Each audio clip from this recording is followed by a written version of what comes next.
Hello. Couple of things. The situation around oil is quite interesting, and generally around the volatility of the entire market.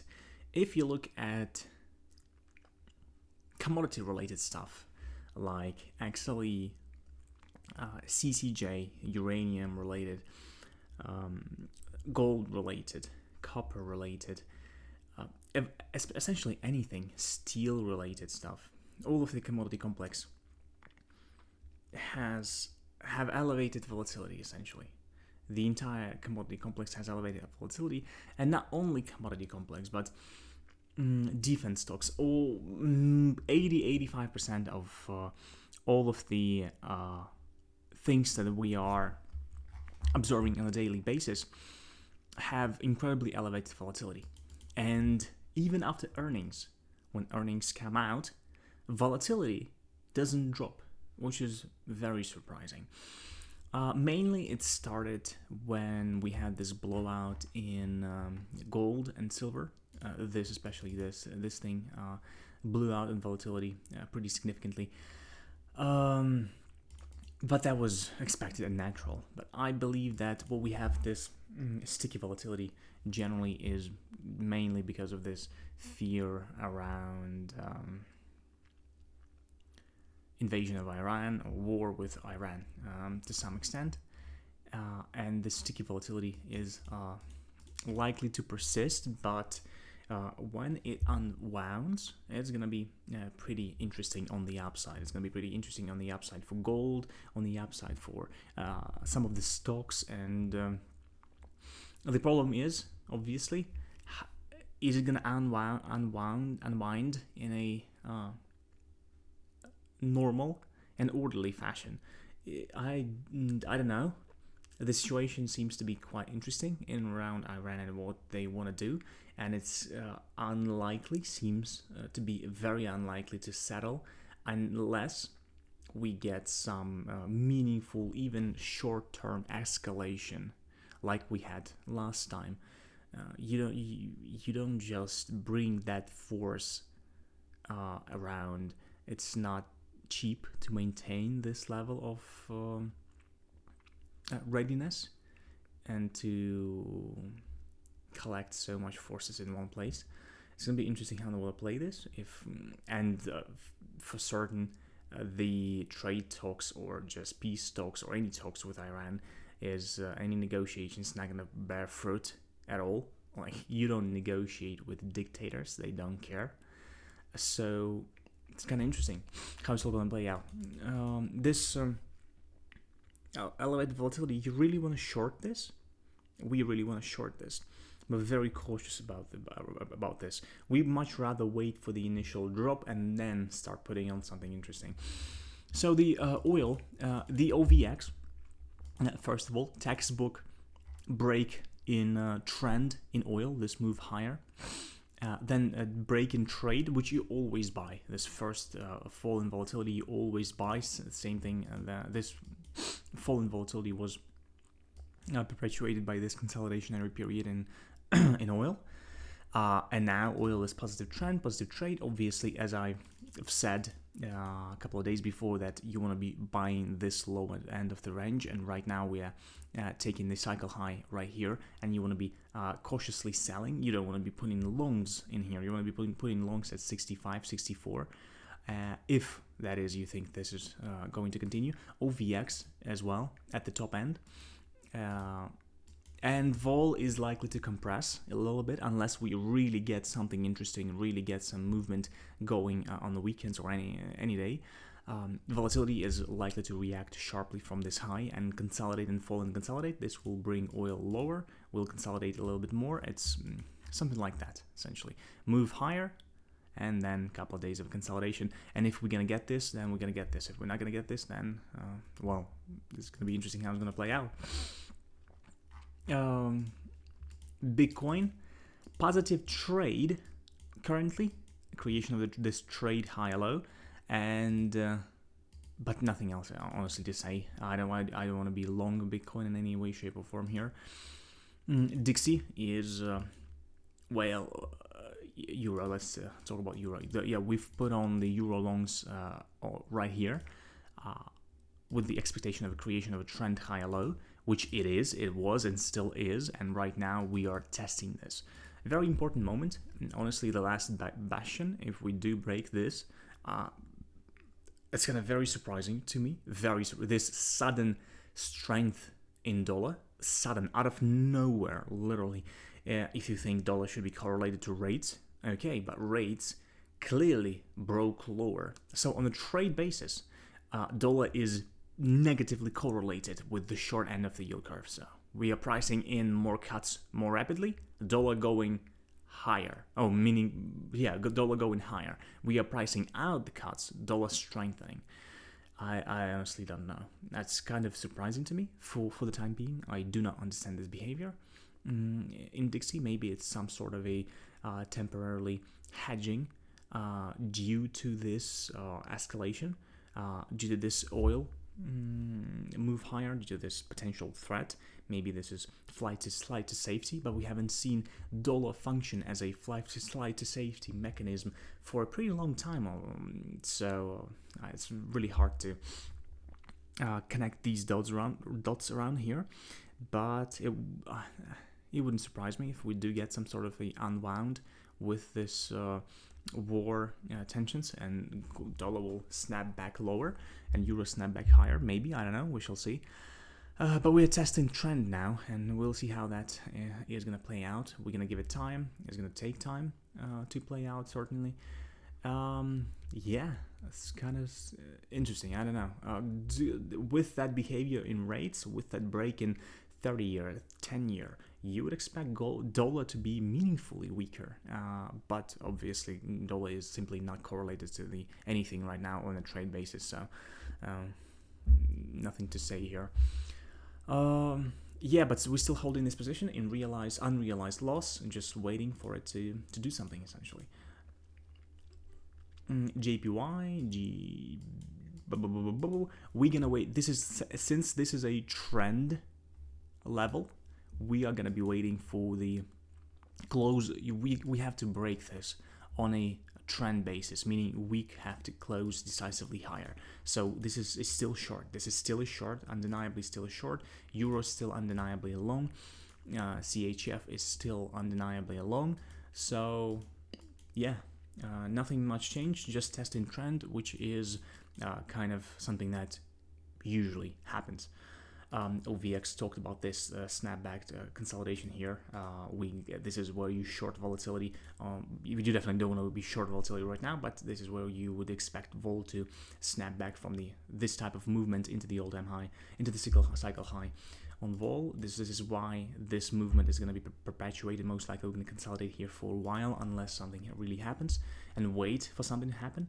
Uranium looks very interesting. Uranium stocks on the upside looks very interesting, since this move lower in gold, in metals, essentially this move lower in this was a VAR shock, and everything completely unrelated to silver blew out as well, like copper, like it's essentially the same thing. From the volatility perspective, it's the same, similar set. Uranium. How the fuck is uranium related to silver? Why would uranium fall significantly and massively on that silver spike? But it did, and it has same essentially signal that this gold has. So we are looking to put longs in uranium as well. We still want to be long coppers, CPER, COPEX. Gold looks very strong. Still, once again, gold is positive trend, positive trade, and I've been saying that this is kind of a do or die moment for gold, since this is creation of a trade, and we gotta consolidate here. Volatility, GVZ we are shorting this rise in gold volatility, expecting this to maybe top out at 36, 39, somewhere around here, topping this out. Consolidating further in here, consolidating. Volatility is coming out, and then we'll be able to say, oh yeah, that's nice. That's a creation of a trend, another trend higher low, in around here, and then we would expect a continuation.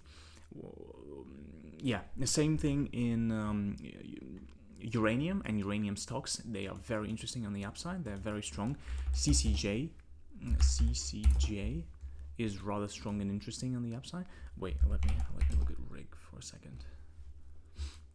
Okay, CCJ is very interesting on the upside. BWXT is very interesting on the upside. We are contemplating putting on longs, building a basket in uranium stocks. Okay, gold. So yeah, we have that short vol position in gold already. 440, 430, 510, 520. We're still holding this Newmont short strangle that we opened yesterday. Volatility is compressing. Very nice. Hopefully it will compress further into the close, and we'll get some snapback in Newmont higher, a little bit higher, just marginally higher. This will allow us to close the position nicely. Silver, textbook movement, nothing surprising for us. Came into the trend as we've said it would. It came into massive reaction from the trend, as by the way Dixie is doing right now. Then created trade. So this is all the trade. This is movement on a trade basis. Right now, silver is very interesting. First of all, signal in gold is much more bullish than in silver. But if silver, silver has bigger wall to climb, let's say it this way. We have this trade, so just as gold, we cannot possibly create a trend lower high in silver. So how is it going to happen? If we are running this high and we are unable to break this high, this will institute the creation of a trend lower high around here. But if we break this high, which is very interesting, if we break this high, this will create a trending higher low and a run on trend in silver. And it would essentially negate this. This is unbelievable, honestly. Not usually, like, I've never seen it to play otherwise.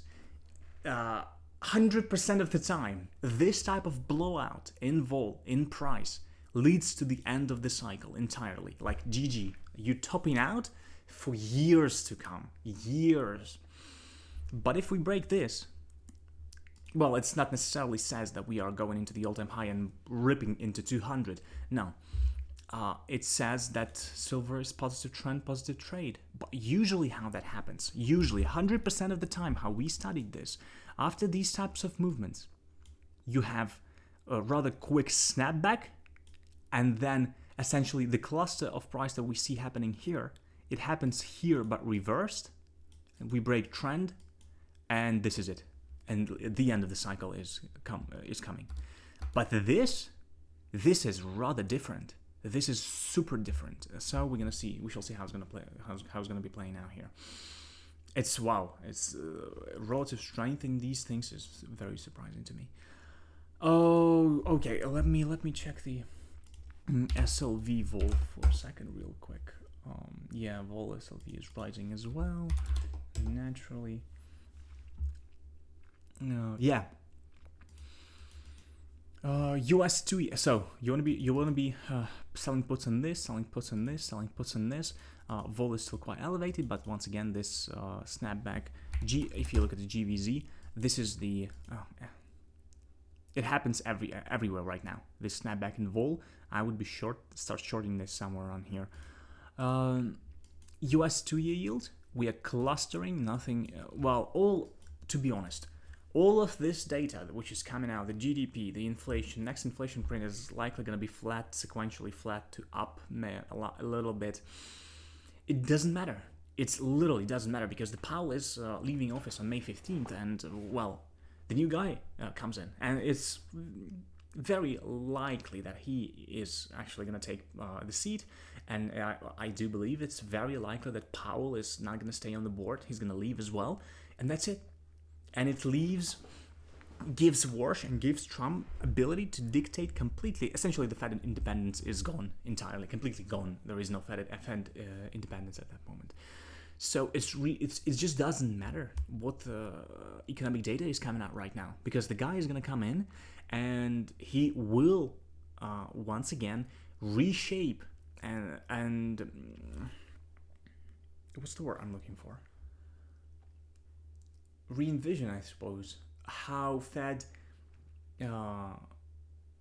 does things they do. He's gonna institute the strategic, proactive approach and not reactionary one. And all the models point to the fact that he's gonna cut. The inflation is going to remain stable. He's going to lean on that idea of productivity he's essentially going to slash rates down.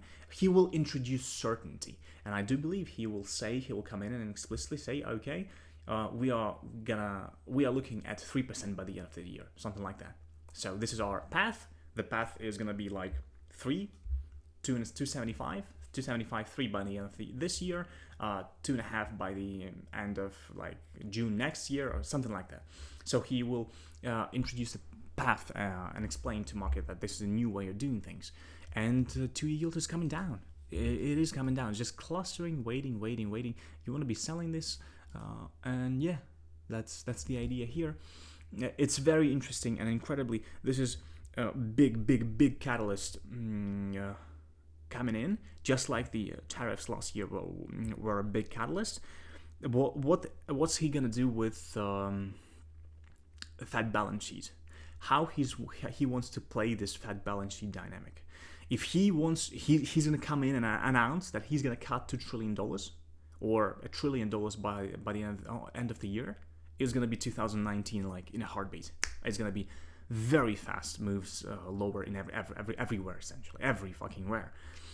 And we shall see how it's gonna play out. So any news related to Kevin Warsh or his first appearance as the Fed chair is going to be very important, very incredibly important. But this is it is given. I think it's given that this is a short. So you want to be short this. You want to be short 2-year. You want to be long ZT. You want to be long. Why am I doing this? You want to be long this. So that's how we're gonna. You haven't put anything on yet, but we looking at it. 10-year and 30-year broke trend, and once again ZB, UB, these things are pointing higher, which is rather surprising for me. But I'm not gonna tell market what to do, honestly. Okay, why this sudden spike in? Okay, that's what I was waiting for, essentially. I think I will start initiating long position in TLT here. That's what I was waiting for. TLT. Any news that come in? Yeah, we knew the personal income, GDP growth rate, all that stuff. We knew about that. Nothing. Silver. What ruling? What happened there? Trump's disgrace.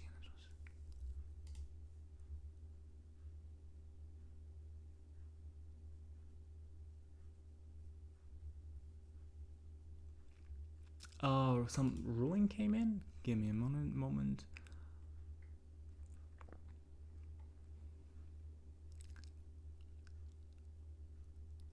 Oh, on tariffs. It was expected. The tariffs impact has been blown out of proportion. Yes, it is. On the margin positive, of course, it is. Warren urges refund. Blah blah blah.